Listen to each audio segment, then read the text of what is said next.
This video I'm going to show how to use a network shell port proxy command and add a firewall entry to allow a local Gradio application to be used over the network. Now I already have this application running, so the first thing I'll need to do is get my local IP address, which I will do by going down to the Windows Start icon and right-clicking. Then I'll go up and left-click on the terminal with administrator privileges. I'll click yes to allow the terminal to make changes to my computer.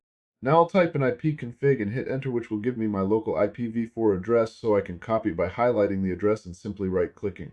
Holding down Control and pressing C does not copy when in terminal. Again, right-clicking is how to do that. So I will paste my local IP address before the port to show that it will not work until I run the port to proxy command. And I will do that now by going down to click on the terminal again to focus on the window, where I will paste the following command to listen on the network address and new port that I specify as the listen port.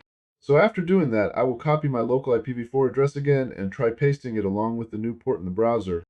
And you can see that it will work this time, but it will only work on this computer, so I still need to create an allow entry in the firewall to access the application on other network computers while it's running.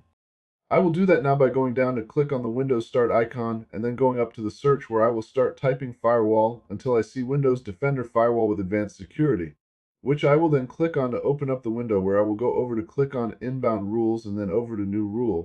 And once the new Inbound Rule wizard pops up, I'll select port and then go down to click Next, where I will type in the new port number I'm listening on with portproxy, which is port 7861, and I'll click Next and keep the Allow the Connection setting and click Next again, then again for the profile. Then I'll just name it P7861 and click Finish. And now that I have that rule added, I can access the application on my other computers over the network.